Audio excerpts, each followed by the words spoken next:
Sabi ko, hindi ako mahilig mag-sermon. Okay? When is the right time that we are going to act upon our amen? Is it during the time na wala na tayong ipin at ultimo pustiso, wala nang mapapagkabitan, tsaka tayo aakto? Is it the time na ang osteoporosis ay tumira na sa ating buto? Is it the time na isang tuldok na lang, pipirma na yung kahuli-huli ang bulate sa buhay mo? What is it? What is it in our life that is preventing us? Isa pang funny thing that I cannot comprehend. Okay? Kasi I'm trying to be logical about these things as well whenever we discuss, Pastor and I discuss it. Why is it na halimbawa, naranasan mo na maglingkod sa Panginoon, lalo na ng mga panahon na bata-bata ka pa o wala ka pang asawa, naranasan mo na kung paano ka magpagamit sa Panginoon, naranasan mo na yung kaligayahan na naglilingkod sa Diyos, naranasan mo na yung magkaroon ng presensya ng Kristo sa puso mo. Tapos, kung kailan ka umidad-edad ng konti, kung kailan ka nagkaroon ng asawa, o kung kailan ka nagkaroon ng anak, at saka ka biglang titigil.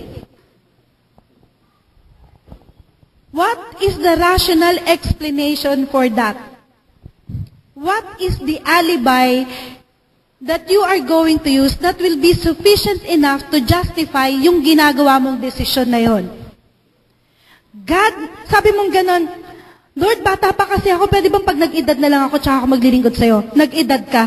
Ay, Lord, kasi wala pa akong partner. Pwede bang pag nagka-partner na lang ako, tsaka ako maglilingkod sa'yo? Binigyan ka ng partner ng Panginoon. Ay, Lord, pwede bang pag nagka-anak na ako, at tsaka ako maglilingkod sa'yo? Binigyan ka ng anak ng Panginoon. Ay, Lord, kasi ang hirap mag-alaga, kailangan ko pang alagaan tong anak na ibinigay mo sa akin eh. Kasalanan pa ng Diyos na binigyan ka ng anak. Okay, pinabayaan ka ng Panginoon, binigyan ka ng magandang hanap buhay, binigyan ka ng pagkakakitaan mo, lumaki na yung anak mo. Ay Lord, kasi antayin ko muna mag-asawa yung anak ko kasi gusto kong makita yung yung mga magiging apo ko. Pinag-asawa yung anak mo. Wala pa kasi kung apo, Lord, gusto kong maranasan yung maging lola, binigyan ka ng apo. Ano pa kasunod nun? Kasi Lord, nag-aalaga ako ng apo ko eh. Diba? What is it that we have that would be sufficient to justify the alibis that we are giving God for not responding to His call? Diba? It's a question that I'm going to leave each and every one of you. Sabi nga ganon, bato-bato sa langit, tamaan, may bukol. Sana lumaki ng husto para makita mo at ma-realize mo na kailangan mo ang Diyos para pagalingin ang bukol mo. I'm not cursing anyone Ano lang yun Oo. Metaphor lang yun. Tama ba yun? Metaphor. Okay, number 2, protection.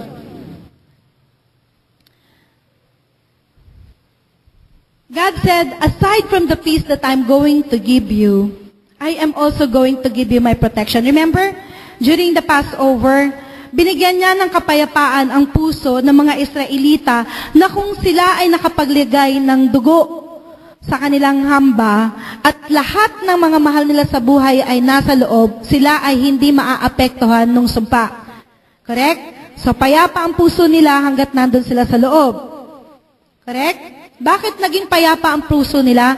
Because they know that as long as the blood of the Lamb is there and they are inside the cover of the blood of the Lamb, they are being protected.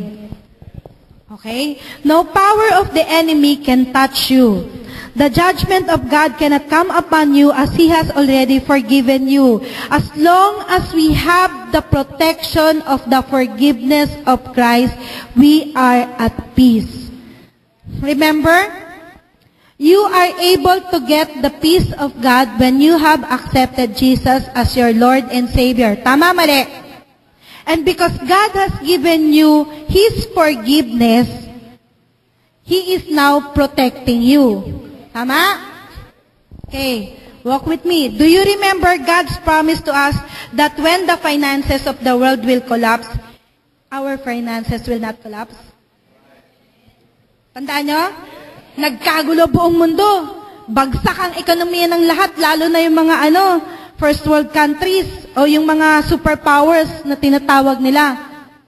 Eh yung maliit na Pilipinas, naapektuhan hindi? No. Hindi naapektuhan. They are so amazed with the economy of the Philippines as well. Okay? I'm not saying that it's because of Gloria Macapagal Arroyo, but because God was already working His hand of protection upon the Filipinos even during that time. Kaya miski yung finances natin, hindi naapektuhan. When people in the world begin to suffer, we will not suffer because He said, my protection is upon you. This is something the world cannot give. Alam nyo ba, no matter how rich a country is, you remember America? The rich and powerful America? May nangyari ba dun sa kanilang rich and fame? O wealth and fame? Nung nangyari yung financial crisis, sino unang naapektuhan? Sila rin, di ba? Na may nangyari ba dun sa kanilang pera? Wala. Ang nangyari, bumagsak yung pera nila. Okay?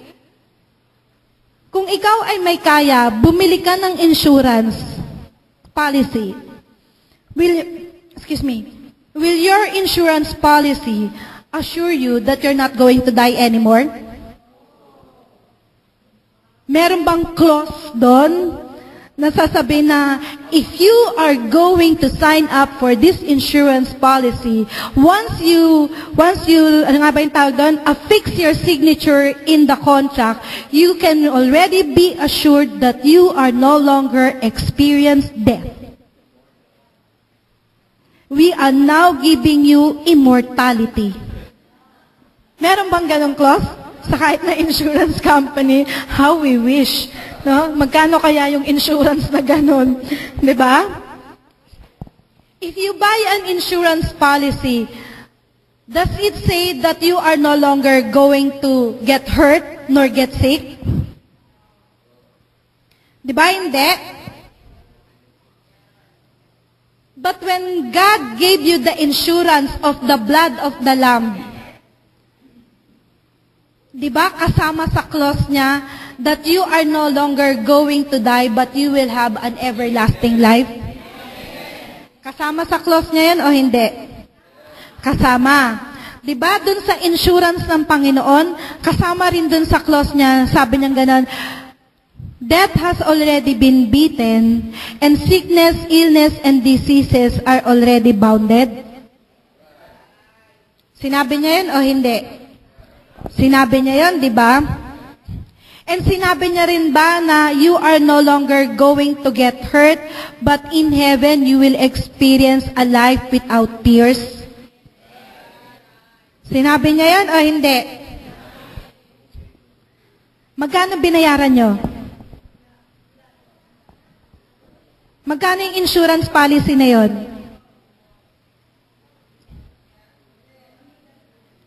Di ba libre? Ngayon, magkano pinakamurang insurance policy? 50 pesos para sa isang 25,000 na policy. Di ba? May bayad o wala? Meron. Eh yung may mga yung insurance ng blood of the Lamb, magkano binayaran nyo? Wala, di ba? Why? Because it's a free gift from God. It's a free gift from God wherein everything that we hate most to happen in our life is already removed once He has affixed His signature on you. You don't even have to sign up anymore. Diba?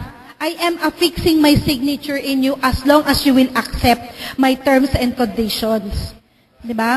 Tanggapin mo lang ako bilang Panginoon na tagapagligtas mo. Hindi mo kailangang pumirma. Pag sinabi mo lang na, yes, Lord, ikaw na ang personal kong tagapagligtas, ikaw na ang aking Panginoon, aking personal na Panginoon, ikaw ang aking Diyos na nasasambahin, automatic, insured ka na Sabi niya ganon, di ba?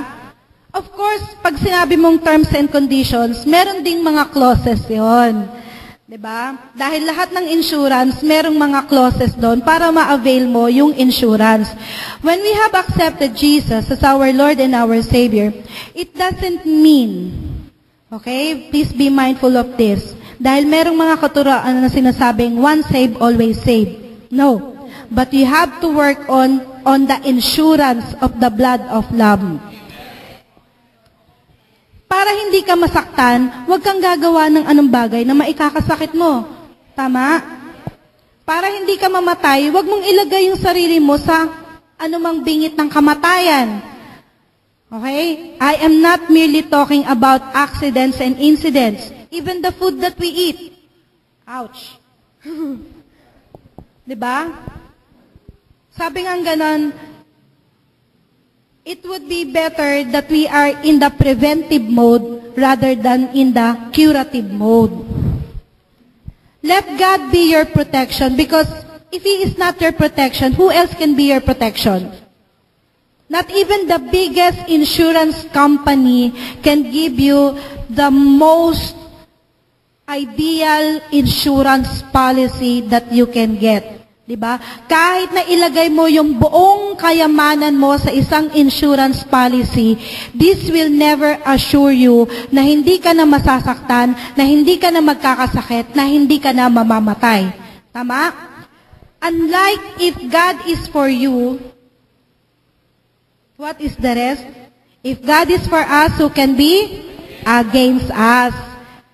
Kasama yun dun sa clause ng Panginoon sa kanyang insurance na blood of the Lamb. In this world, no money can buy you protection. Tama, mali. Kahit na ikaw, again, ang pinakamayaman tao sa mundo, kahit ikaw ang pinakamakapangyarihang tao sa mundo, at palibutan ka man ng milyon-milyong tao para protektahan ka, if God says that you are going to die today, you are going to die today. No amount of security guard or bodyguard will be able to protect you. Don't you know that even sometimes, yun pa nga yung ginagamit ng enemy para paslangin ka? You look at Indira Gandhi. Sino pumatay sa kanya?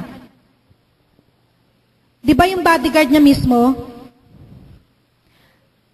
Sino ba yung mga dignitaries pa na mga namatay dyan? Hindi naman yung mga binabaril talaga na ganun, kundi kung sino yung pinakamalapit sa kanila, yun mostly ang ginagamit para patayin sila. Look at Julius Caesar.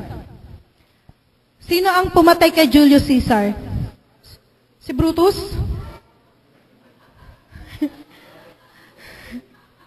Bakit kayo tumatawa? Talaga naman si Brutus Cornelius ba yun?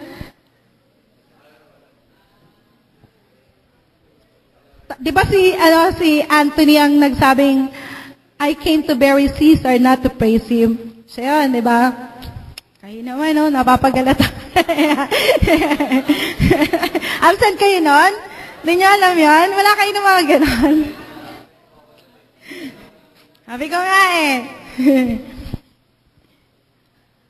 If His protection is not in you, okay, if God's protection is not in you, death will come into your house.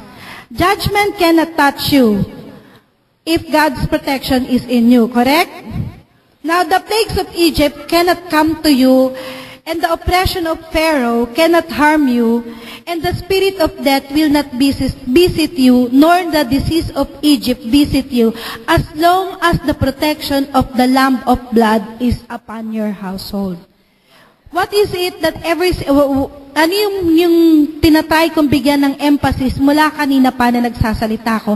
That it is very important to have the blood of the Lamb into your house. Dahil ito yung binigay na mandato ng Panginoon sa atin na paghandaan natin nitong 20 to 36 months. Sinabi niya na kung gusto nyo na maranasan yung pagpapalang ibibigay ko sa inyo, nitong darating na 20 to 36 months, ihanda nyo ang household nyo. Ihanda nyo yung tahanan nyo. Kung hindi pagpapala ang darating sa inyo, yung kabaliktaran ng pagpapala ang makakamtan nyo. Would you rather that you receive blessing and protection and the peace of God or the death that is equivalent to that? Which one would you like to have? Visit your house. Di ba? Blessing. Kahit sino naman, ewan ko na lang kung sino rito magde-desire na magkaroon na ang bumisita sa kanila ay sakit at kamatayan. Diba? I don't think merong matinong tao na mas gugustuhin na yun ang bumisita sa kanyang household. It is always what is good. No matter how bad or how wicked a person you are, deep inside you, ang gusto mo pa rin mangyari sa buhay mo is that of what is good. Tama, mali? We need protection from everything around us. Do you believe that? We need protection from the food we eat. We need protection from the air that we breathe. We need protection even in our neighbor. We need protection from the community that we live in. We need protection from the workplace that we work in. Lahat yun, kailangan natin ng protection. Don't you know that even here inside the church, we need protection also? Yes, totoo yun. Kung halimbawa, na hanggang sa mga oras na to, meron pa rin dito na napakatalas ng mga dila, mas matalas pa sa 2 dulo ng dila ng isang ahas. Don't you think that we need protection against them? Diba? Ay, praise God, wala nang ganun dito. Wala na ba? Baka wala na? Wala na? Wala na, amen. You say amen if you believe that you are not like that. Diba? Kasi we need protection as well from those kind of people. In the family of God, meron laging magtatry na manira sa isang pamilya. Lalo na kung halimbawa, yung pamilyang yon is an ideal family or they are already living as a model family. Okay? I praise God that we are already in this kind of stature. I am not saying that we are already perfect. Alright? I am not saying that we are better off kesa sa ibang mga churches. But this is the point in our life and in our relationship wherein at least hindi siya yung katulad ng iba na merong nag-iiringan, nag-aaway, dating magkatabi, ngayon nandito na sa left side yung isa nasa right side, ayaw na magtabi, ayaw makita kahit itsura, kahit batok, ayaw makita, diba? Kasi pag nakikita nila, may naaalala silang incident, maya-maya pag naalala nila yan, di na makapag-concentrate, at pag nag-init pa, dahil may init ang panahon, ang gagawin niya, hindi na siya makakapagpigil, mamaya may sasabihan na siya. Diba? So, we also need protection even from those kind of people. But the only time that we can get protection from those kind of people is if we, who love the person, will also protect that particular person that is being attacked. Diba?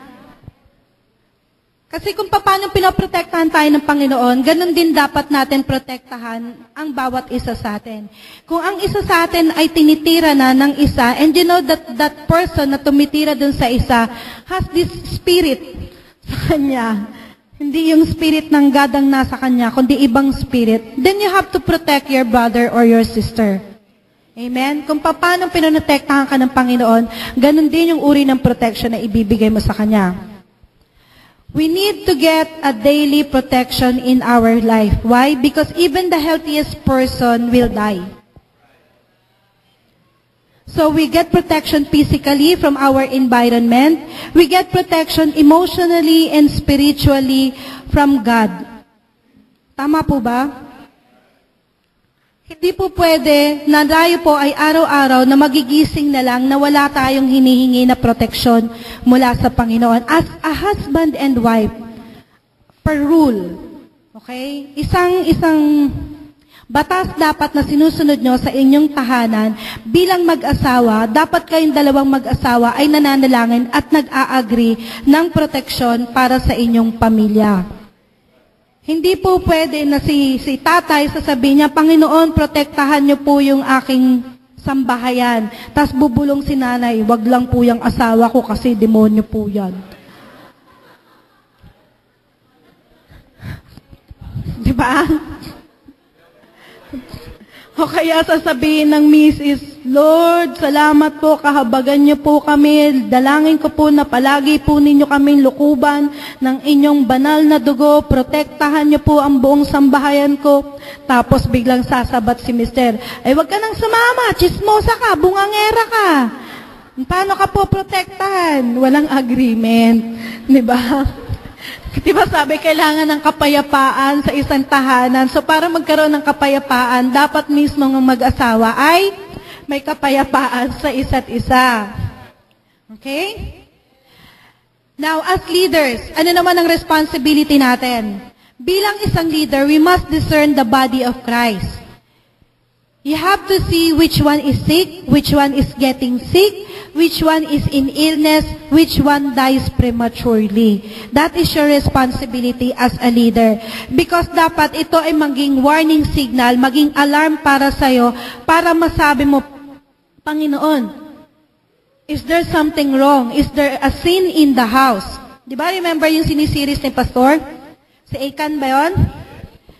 Na pagkatapos ibaba ng Panginoon ang mandato niya at sinunod ng kampo kung anong pinagagawa ng Panginoon, siya lang ang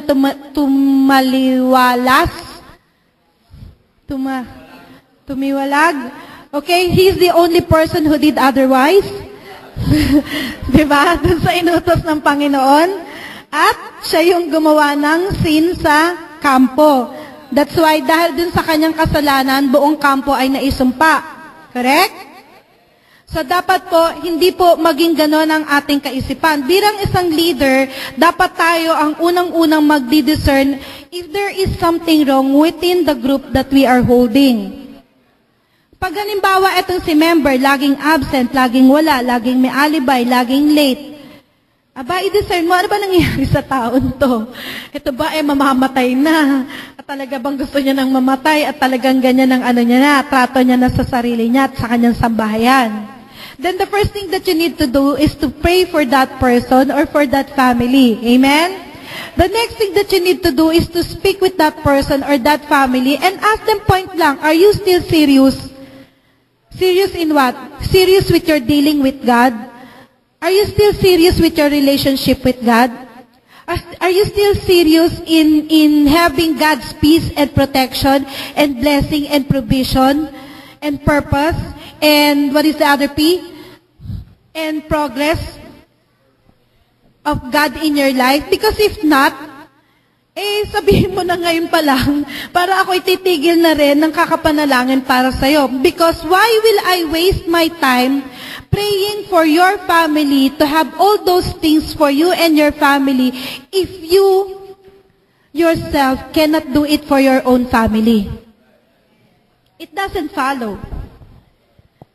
Hindi mo pwedeng i-require si leader mo na ipanalangin ka ng ipanalangin, na protektahan ka ng Panginoon kung ikaw mismo na may-ari ng pamilyang yon o kabilang ng pamilyang yon, hindi ka seryoso sa harap ng Panginoon para sa pamilya mo. It doesn't follow. I am now telling you and I am now being serious about it. Kung sa tingin nyo, baliwala sa inyo yung pag-attend ng cell group nyo yan, if you think that is waste of time, if you think that there are other things more important than doing the work of God, go ahead. But do not expect, especially your leaders, to pray a prayer of protection over you or in behalf of you, to stand for you in behalf of you against God, kung ikaw mismo, you do not show your leader that you are serious about your family. Diba? Bakit? Aksayin mo na lang yung panahon mo, aksayin mo na lang yung oras mo dun sa mga tao na talagang ipinapakita nila sa Panginoon that they mean business with God in terms of their family. Tama, mali? Kasi you can never use as an excuse na busy ako or I have a bad feeling, masama loob ko. These are not excuse. These are not acceptable excuse in the eyes of God. They're not excuse. Meron nga yung meron yung isang TL sa amin. Nagtanong ako sa kanya, napakasimple nung tanong ko sa kanya. Sinagot niya ako ng pabalang. And yung time na yon, long call na ako kasi nahihirapan ako dun sa tinawag na kaso nung dealer na kausap ko. And, for a person like me, specifically me, I am not going to seek your help if I don't think I need your help. I always try to solve things on my own.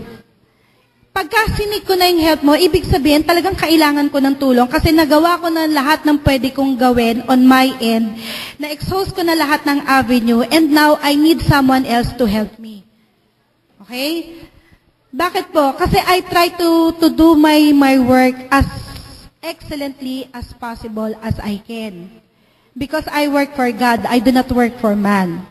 Okay? So when I seek your help, it means I need your help. So nilapitan ko siya, kailangan ko ng decision from him, and then sinagot niya ako ng ganon. Nag-thank you ako sa kanya, pero pagtalikod ko, sabi kong ganon talaga, Panginoon, hindi talaga excuse ang masamang ugali sa isang magandang karakter. You can never make a bad behavior as an excuse for a good character. You cannot say that you're a good person and then you will establish a bad behavior in front of other people. Napakasimple ng tanong ko. I even asked nicely. I even gave him the respect that he deserves because he's a supervisor. But the way that he had treated me, sabi kong ganun, I do not deserve that kind of treatment. Not because I am a pastor. Okay? Pag nandun ako, hindi ko inilalagay yung sarili ko bilang pastor sa harap nila. I know that I am the pastor of that place, but when I speak to them, I give them the respect that they are due because of their position. But not because I am below them, they would treat me like that. I do not deserve that kind of treatment, nor anybody else in the floor. Sabi kong ganon, kung sa tingin mo uunlad ka, pag ganyan ang ugali mo, ewan ko sa'yo. Yun lang ang sinabi ko sa kanya. But nevertheless, we are debating. What am I saying here? If you are not going to give importance to what your leaders are telling you as well, babaliktarin na natin siya. You do not expect anything from them. Claro? You cannot expect anything from them. Now, you as a leader naman, your obligation or your responsibility is to be discerning to what is happening to your flocks, so that you can do something in front of God in behalf of them. Amen? Okay. So, ang pangako ng Panginoon sa atin is His protection. Because God is saying that I will protect you. He is saying that He is going to protect you in your work. He is going to protect you in your family. He is going to protect you in whatever you're doing. He is going to protect you in your studies. He is going to protect your business. Everything that your hand touches, He is going to protect you. That is God's promise for your life. He has already broken even the bondage of poverty upon your life. As long that His protection is upon you, He has already given you everything that you need. Amen? That's why after He has given you His peace, after He has given you His protection, now He is giving you His provision. Amen? This is one of the major reasons why we have confusion in our life. Pagdating sa provision, pag provision na ang pinag-uusapan, laging merong malaking katanungan sa buhay ng bawat isa sa atin. Parang laging merong napakalaking balakid pagdating sa provision na yung pinag-uusapan. Bakit? Kasi pagdating sa pangangailangan, bigla nating nakakalimutan ang Panginoon. Two things to Etong tignan nyo. You tell me whether you agree. When you are in dire need, the last thing that you will remember is God. Bakit ko sinasabi yon? Pag matindi ang pangangailangan mo, ang huling-huli mong pinupuntahan ay ang Diyos. Bakit? Pag nangangailangan ka, una mong pupuntahan, kapitbahay mo. Pinaka-worst mong pupuntahan, yung nagmo-motorsiklo.